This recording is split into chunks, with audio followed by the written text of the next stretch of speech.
अगर आपको भी हमेशा से ये लगता है कि ट्रेडिंग में प्रॉफिटेबल बनना एक फिनिश लाइन है, जैसे कि एक परफेक्ट स्ट्रैटेजी मिल जाए और कुछ ट्रेड्स ले लूं और बस मैजिक से प्रॉफिटेबल हो जाऊंगा, तो ये आपका बहुत बड़ा भ्रम है और इसी को हम लोग बोलते हैं प्रॉफिटेबिलिटी मिथ। और अगर आप इस सिंपल माइंडसेट शिफ्ट को समझ लोगे तो आप आज ही प्रॉफिटेबल हो जाओगे। असली सच्चाई ये है कि प्रॉफिटेबल होना एक रिजल्ट है पॉजिटिव रिपीटेड एक्शंस का। एक्शंस जो डिसिप्लिन, पेशेंस और कंसिस्टेंसी पे बेस्ड हो, जैसे अपने प्लान को फॉलो करना, रिस्क मैनेज करना और ट्रेड्स को रिव्यू करना, जर्नल करना।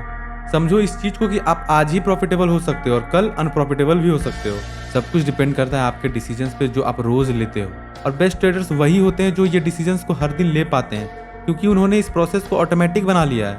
अब सवाल यहाँ पे ये आता है कि उन्होंने ऐसा किया कैसे, और इसका आंसर है आइडेंटिटी शिफ्ट साइकिल का यूज करके। ये एक बहुत सिंपल कॉन्सेप्ट है लेकिन इसका इफेक्ट बहुत बड़ा है। और अगर आप प्रॉफिटेबल ट्रेडर की जैसा बनना चाहते हो तो सबसे पहले आपको डिसिप्लिन, पेशेंस और कंसिस्टेंट एक्शंस लेने पड़ेंगे। और जब ये एक्शंस आप बार बार रिपीट करते हो तो वो आपकी आदत बन जाती है और ये आदतें अच्छे रिजल्ट्स क्रिएट करती हैं। और जब आप इन रिजल्ट्स को देखते हो तो आप एक नई आइडेंटिटी पर बिलीव करने लगते हो और फिर ये एक्शंस और भी ईजी हो जाते हैं।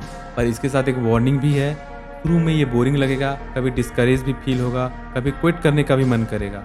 और वही मोमेंट होता है जहां आपको याद दिलाना है कि आप सही कर रहे हो। अगर आप अपना प्लान फॉलो कर रहे हो, रिस्क मैनेजमेंट यूज कर रहे हो और हर ट्रेड्स को जर्नल कर रहे हो, तो आप ऑलरेडी प्रॉफिटेबल हो चुके हो। अगर आपको आइडेंटिटी शिफ्ट के बारे में और सीखना है तो इस पेज को फॉलो कर लो।